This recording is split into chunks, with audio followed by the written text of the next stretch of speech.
time, painstaking time, going over prophecies in Daniel 2, Daniel 7, Revelation 13, and Revelation 17 to see what the Bible has to say about the Roman Catholic Church, which it predicted would rise up out of the ashes of the Roman Empire. Where is this found? It's found in Daniel 7. To put Daniel 7 in perspective, though, we should first summarize Daniel 2. So here goes. It's 587 BC.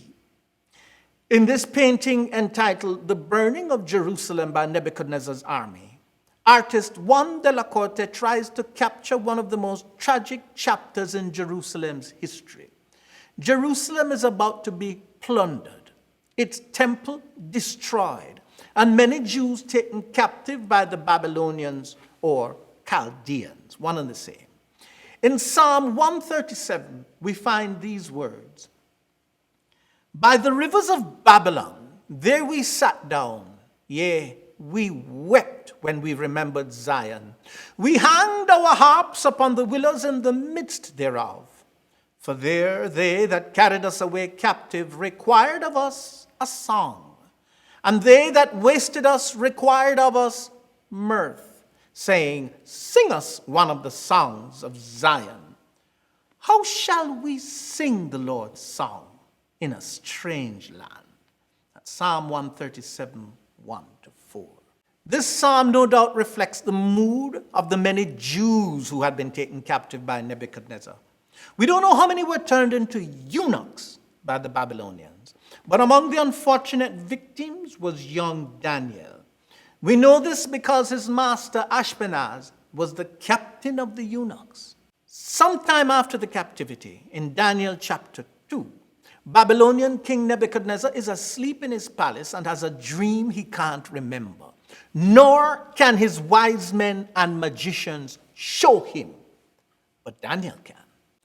God not only shows the captive Daniel the dream, but gives him the interpretation. Let's read from verses 29 and then 31-34.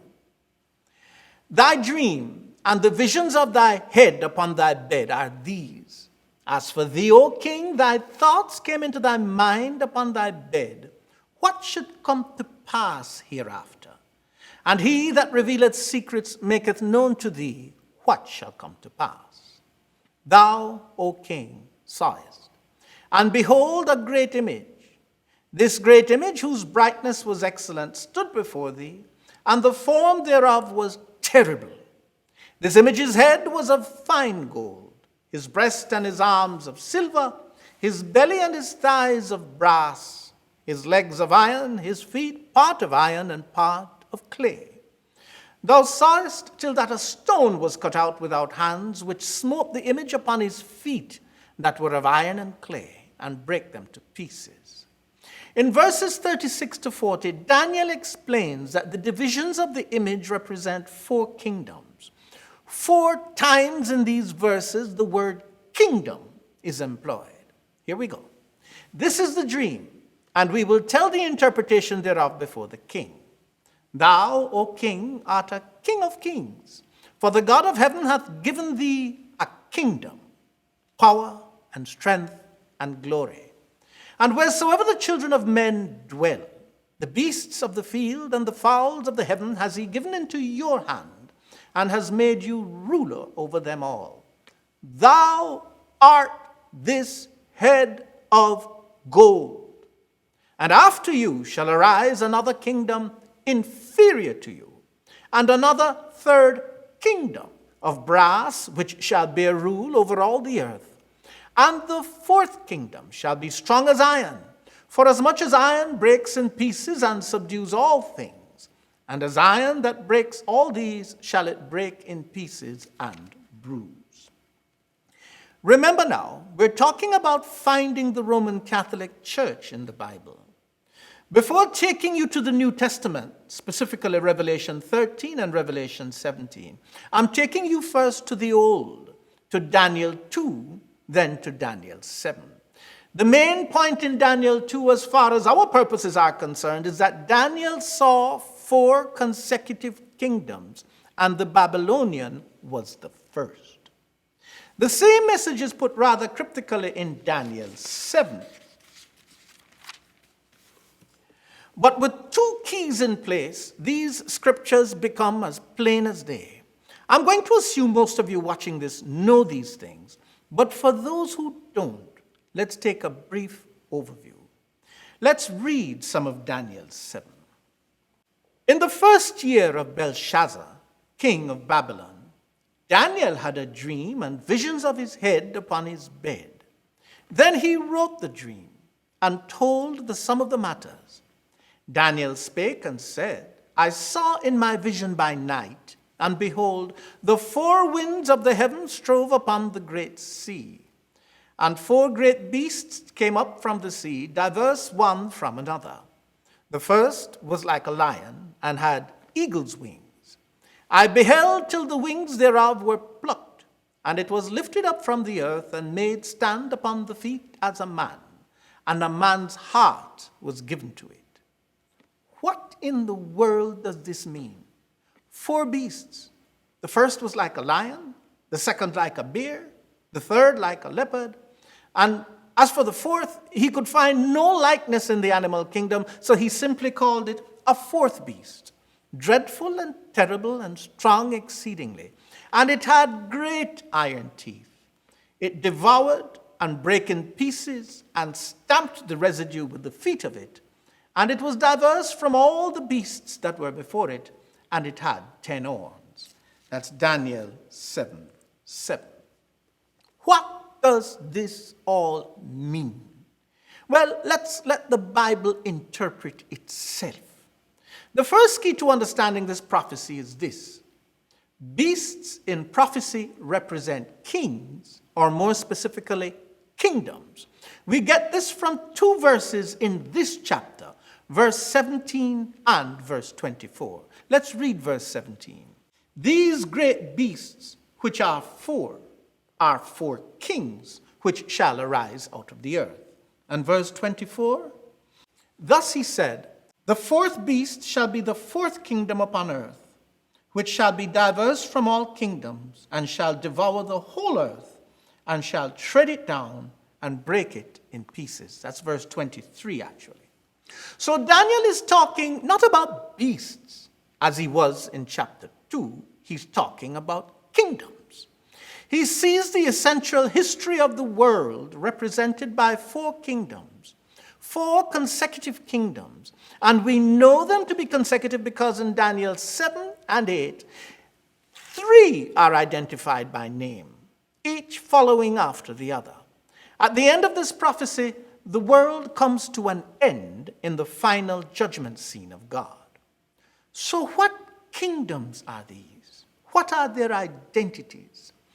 Based on the parallel prophecy of Daniel 2, when Nebuchadnezzar was told, you are this head of gold, we know that the first kingdom is the Babylonian kingdom. And if that isn't sufficient to interpret the first beast, the lion, then let us look at Jeremiah 50 and verse 17. Israel is a scattered sheep. The lions have driven him away. First, the king of Assyria has devoured him, and last, this Nebuchadnezzar, king of Babylon, has broken his bones. Here in these verses, the Bible likens Nebuchadnezzar and the Babylonian kingdom to a lion. That's the definitive proof of what the prophecy is saying. Interestingly, inside the Pergamon Museum in Berlin, you can still see lions on the reconstructed processional way to the 2,500-year-old Ishtar Gate to the ancient city of Babylon. Originally constructed by Nebuchadnezzar at around 575 BC. In the early 20th century, the gate was excavated and now is on display for the admiration of the world. The lion represents Babylon. At the time Daniel received the vision of chapter 7, which the Bible tells us was in the first year of the reign of King Belshazzar, Daniel's nation, the nation of Israel, was a little more than halfway through its 70-year captivity. The first year of Belshazzar's reign being about 550 BC. During this portion of their confinement, there were captives to the Babylonians. For the remainder, they would be captives to the Medes and Persians who conquered Babylon in 539 BC. The fall of Babylon is aptly described in Daniel chapter 5. It's the last night of King Belshazzar's life, October 5th, 539 BC. By this time, Daniel and an untold number of Jews have been in captivity for 48 years. After a night of drinking wine out of the sacred vessels of the Jewish temple, the temple, by the way, that had been destroyed by the Babylonians 48 years earlier, Belshazzar is told by Daniel that he had crossed the line in blasphemy and pride. His kingdom was numbered, doomed, divided. It would be stripped from him and given to the Medes and Persians. The prophecy is found in verses 26 to 28. It is written by a mysterious hand and in mysterious words that only Daniel can decipher. Several artists have tried to recreate the scene. This one is from John Martin. Let's read the writing. This is the interpretation of the thing. Many, God hath numbered thy kingdom and finished it. Tekel, thou art weighed in the balances and art found wanting. Perez, thy kingdom is divided and given to the Medes and Persians. That's Daniel 5, 26 to 28. The fulfillment is swift, coming in the same night in which the prophecy was given. God pronounced judgment upon Belshazzar, had that judgment read to him by Daniel, and then executed it almost immediately. Historians tell us the Persians diverted the Euphrates and came up into the city of Babylon by way of the riverbed. In verses 30 and 31 we read, in that night was Belshazzar, the king of the Chaldeans, slain. And Darius the Median took the kingdom, being about 62 years old. The lion had been defeated by the bear. One kingdom ended, another began. We've already deciphered half of the prophecy, with two of the four kingdoms identified by name. One, the first, Chaldea, or Babylon, and the second, Medo-Persia. The city and kingdom of Babylon would be absorbed into the Persian Empire, which would itself be conquered by a third kingdom in 331 BC, the Greeks under Alexander the Great, at the decisive Battle of Arbela, east of Mosul in modern-day Iraq. So now there are three easily identified kingdoms. One, Chaldea or Babylon, two, Medo-Persia, and three, Greece. History tells us these things. So do the visions of Daniel 8, where Greece and Persia are mentioned by name as they battle for the supremacy. As for the Greeks, they in turn would be overcome by a power that isn't identified by name in the book of Daniel, but which is identified easily enough by history. The simple fact is, Greece was conquered by Rome. From the fall of Jerusalem under the Babylonian king Nebuchadnezzar in 587 BC to the Battle of Corinth in 146 BC, which marked the beginning of the period of Roman domination in Greek history, we have four empires within a time span of about 440 years. The Roman Republic would eventually become the Roman Empire, headquartered at Rome, which itself lasted another 500 years before succumbing to the repeated invasion by Germanic tribes. So here are the four powers. One, Babylon. Two, Medo-Persia. Three, Greece. And four, Rome. No question about it. Even the Douay or Catholic Bible admits this in its notes, stating, quote, 4 great beasts, the Chaldean, Persian, Grecian, and Roman empires. With this knowledge under our belts, now the stage is set. 4 kingdoms, and we can identify them all. According to the Bible, out of the ashes of the 4th kingdom, the Roman Empire, another power would emerge. It is referred to as a little horn. That there should be no doubt as to the identity of this little horn power. In Daniel 7, God leaves us several marks by which we can identify it. In this quick study, we'll consider them all. Why are we doing this? Because this is the internet. There is no telling who is watching this. Catholics worshiping God in sincerity and living up to all the light they have could be watching. It's not our purpose to offend or shock anybody. These need to know that our analysis is fair, balanced, and historically accurate. To make sure everyone watching this telecast understands that the Roman Catholic Church has been absolutely predicted in the Bible, we have to do this. We have to go over these identifying marks one by one before tying the church to any coming constitutional convention. You know something? The word predicted mightn't even be strong enough. You wouldn't be wrong if you said that hundreds of years before Christ came to this earth and died for us. Yes, 500 years before he came, while the Jews were still in captivity to the Babylonians, before there was one Christian or one church, the Roman Catholic Church was being meticulously pinpointed, not by 1 or 2 identifying marks only, but by at least 5 distinct signs in Daniel 7. Other identifying marks would be given after Christ left the earth. These are found in Revelation chapters 13 and 17. These signs, both Daniel's in the book of Daniel and John's in the book of Revelation, are as verifiable today as they were 2,500 years ago when Daniel first gave us his list. Hills or mountains don't move. A hill in the book of Revelation should still be a hill today. You'll understand why I'm saying this later. It was the prophet Amos who said, "Surely the Lord God will do nothing, but he revealeth his secret unto his servants the prophets." That's Amos 3:7. God has revealed his secrets to his prophets, who in turn have revealed them to us.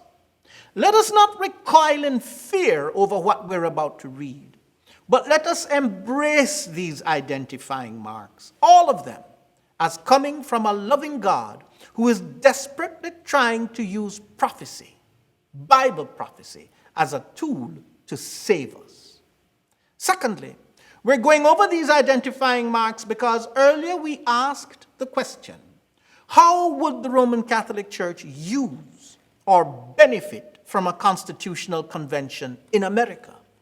Before our study is over, you'll see it as plain as day. You will see where, in conjunction with the Roman Catholic Church, America itself is mentioned in prophecy. You'll see where, in a few short words, the Bible predicts somber, unbelievable things happening to this nation, America, specifically her change in character from a lamb to a dragon. But I'm getting ahead of myself. Let's go back and look at the identifying marks of this little horn power that Daniel predicts would emerge out of the Roman Empire. These are all in Daniel 7, these identifying marks, verses 24 and 25. Let's read. "And the 10 horns out of this kingdom," that's the Roman kingdom, "are 10 kings that shall arise, and another shall rise after them, and he shall be diverse from the first, and he shall subdue 3 kings. And he shall speak great words against the Most High, and shall wear out the saints of the Most High, and think to change times and laws, and they shall be given into his hand until a time and times and the dividing of time. It's no secret that in the waning years of the Roman Empire, several Germanic tribes invaded her territory and not just seized control of some areas, but settled in and were Christianized as well.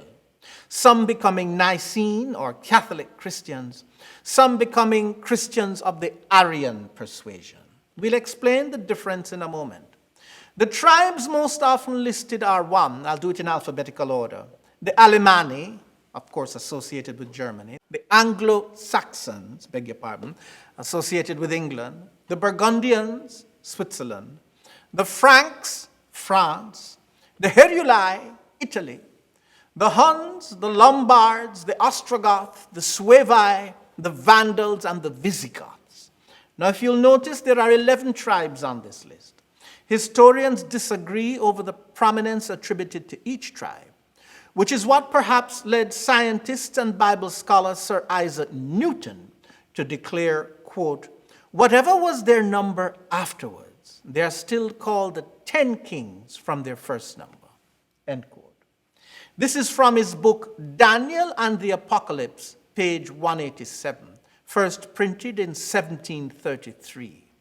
With these things in mind, here are the 5 identifying marks of this little horn power left to us by God through the writings of the prophet Daniel.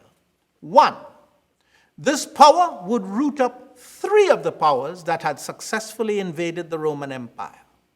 2, it would blaspheme the name of God. 3, it would think to change times and laws. 4, it would wear out the saints of God. 5, it was given power to continue for a time, times, and the dividing of time.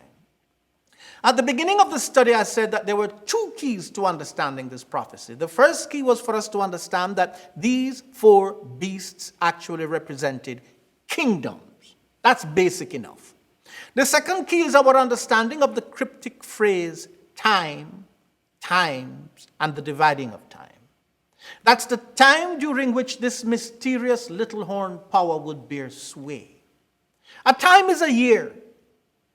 Times is 2 years. And half a time is half a year. Add them all together and you get 3.5 literal years, or 1,260 days. In the book of Revelation, the same period is referred to as 42 months. At 30 days to a month, we have, once again, the period of 1,260 days. Here it is in Revelation. And there was given unto him a mouth speaking great things and blasphemies. And power was given unto him to continue 42 months. That's Revelation 13:5. Here is the second key. A day in Bible prophecy equals a year. It's not the only time in the Bible that this is done either. Let me give you an example. When Jacob entered into the arrangement with Laban to work to earn the right to his future wife, Rachel, he worked for 7 years. That's found in Genesis 29:18-20. Let's read it. And Jacob loved Rachel and said, I will serve thee 7 years for Rachel, thy younger daughter. And Laban said, it is better that I give her to you than that I should give her to another man. Abide with me. And Jacob served 7 years for Rachel, and they seemed unto him but a few days for the love he had to her. You know the story. When Jacob woke up in the morning, he discovered it was Leah who had been given to him the night before. Apparently, she had been wearing a veil or some sort of hijab that covered her face. Jacob would remonstrate with Laban to no avail, for in verse 27, Laban declared, fulfill her week, and we will give you this also for the service which you shall serve with me yet 7 other years. Fulfill her what? Her week. The point here is that the period of 7 years is referred to as a week, a year for a day. We see this also in Ezekiel 4:6 and Numbers 14:34, where God declares, I have appointed you each day for a year. But let's get back to Daniel. Specifically, let's get back to the little horn, the power that was to emerge out of the Roman Empire. Apply this year for a day principle to the supremacy of the little horn, and you have not 1,260 days, but 1,260 literal years. That's the remaining key to understanding this prophecy. The little horn power would continue for 1,260 years. No wonder that at the end of the vision in verse 28, Daniel declared, as for me, Daniel, my cogitations much troubled me, and my countenance changed in me. But I kept this matter in my heart. The NIV puts it this way: I, Daniel, was deeply troubled by my thoughts, and my face turned pale, but I kept the matter to myself. Why did his face turn pale? Because God had just told him about 4 kingdoms whose tenure would probably stretch into the next millennium. And then he tells him of a little horn power which would emerge out of the 4th kingdom, that's the Roman Empire, whose tenure would stretch into the millennium after that. No wonder the man was sick. As a Jew, he naturally would have been interested in the answer to one question: when would the Messiah come? Now his mind would be cluttered with other questions, such as, when would the 1,260 years of this little horn power begin? When would they end? And what is to occur after the power is broken? To answer these questions, to see how each of these 5 signs has been fulfilled by the Roman Catholic Church, and to see where America fits into the scheme of things, we're going to have to look first at the history of Christianity in the Roman Empire. This we will do in part 2. See you shortly.